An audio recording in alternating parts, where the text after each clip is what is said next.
Para que possamos fazer essa leitura de um valor de uma determinada variável, é preciso que a gente utilize um comando específico. No Java, quando eu quero fazer uma leitura de comando, no nosso caso aqui, a gente vai precisar de importar um pacote, que seria o quê? Uma classe, um recurso no Java, um comando que me permite fazer essa leitura do teclado. Então, para isso, eu preciso importar um pacote java.util.scanner. Esse scanner aqui é uma classe como a classe system, que faz aqui a exibição dos valores. Essa minha classe ela vai me permitir fazer a leitura de um comando, fazer uma leitura do teclado e armazenar esse valor em uma variável. Então, para que nós possamos fazer isso, será bem simples também. Eu vou fechar essa janela aqui. E agora nós vamos digitar o comando. Então eu posso declarar aqui o comando aqui antes ou o valor da declaração da variável.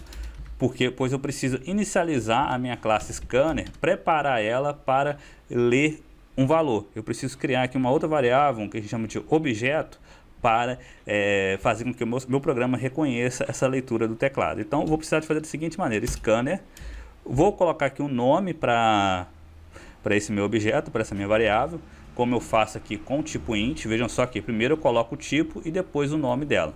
Vou colocar aqui o nome dela como leitura, tá? Pois é uma variável que vai fazer realmente uma leitura do teclado.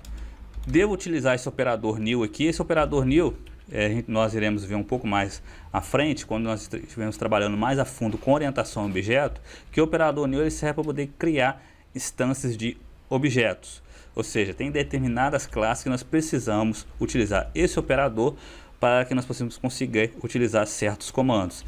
Sem ele, a gente não consegue utilizar a classe scanner. Quando nós estivermos aprofundando mais nessa questão de orientação a objeto, vocês irão entender melhor esse comando. Mas se atentam apenas que nós precisamos apenas criar essa minha variável para podermos ler o nosso programa. Vamos colocar aqui scanner. Vou passar no parâmetro dessa minha classe um comando chamado system.in. Esse comando aqui é o que vai me permitir também fazer a leitura. Antigamente, em outras versões mais antigas do Java, era utilizado esse comando aqui, ó, para poder fazer a leitura. Só que com as novas versões, isso tem muito tempo já, está se passando a utilizar essa classe aqui para poder fazer o comando de input, ou seja, a entrada de dados na aplicação. Bem, agora nós podemos fazer a leitura do teclado. Aí o que eu vou fazer aqui? Eu vou colocar aqui um outro comando, o system out também, e vou escrever a seguinte informação. Vou copiar isso daqui para a gente não ter que ficar digitando toda hora. Ctrl C, Ctrl V aqui. Vou colocar aqui, ó, digite um valor. Apenas para o usuário saber que você tem que digitar um valor, para não ficar nada em branco ali, a tela ficar preta e você ficar indeciso sabendo se tem alguma coisa que eu preciso digitar. E vou colocar aqui o seguinte comando. Primeiro eu tenho que colocar aqui o valor da variável, ou seja, o nome da variável que vai receber o input do usuário, ou seja, a entrada de dados do usuário. Coloca aqui igual para poder atribuir o valor e digita aqui o comando leitura.nextInt. Eu tenho aqui vários tipos que podem ser utilizados. Então aqui eu tenho nest short, nest long, nest byte, big decimal, o int. Eu tenho aqui para o double, eu tenho para o float, eu tenho aqui para diferentes tipos de dados que eu consigo fazer essa leitura. No nosso caso aqui é o nextInt, que é um método que faz a leitura dos dados do teclado, que o usuário vai estar informando. Bem, então basicamente eu preciso somente disso daqui, desses comandos aqui para poder fazer a leitura do teclado. Agora é só compilar o nosso comando. Vejam só que já apareceu aqui, ó, digite um valor. Então eu vou digitar aqui o valor que eu quero comparar. Vamos colocar aqui, sei lá, 25. Pressiono Enter para poder confirmar. Vejam só que ele falou que o valor é maior do que 10. Vou executar de novo.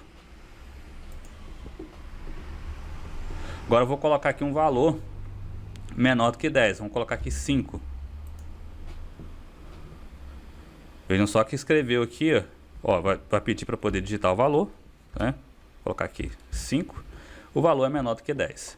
Pronto, foi testado esse nosso programa.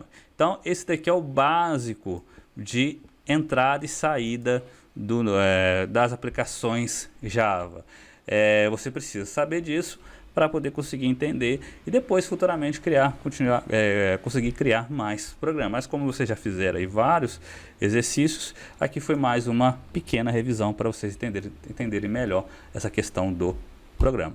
Beleza? Então aqui nós terminamos esse exercício e depois nós iremos continuar fazendo mais revisão, entendendo aqui outras características da linguagem Java. Então aquele grande abraço e até a próxima aula.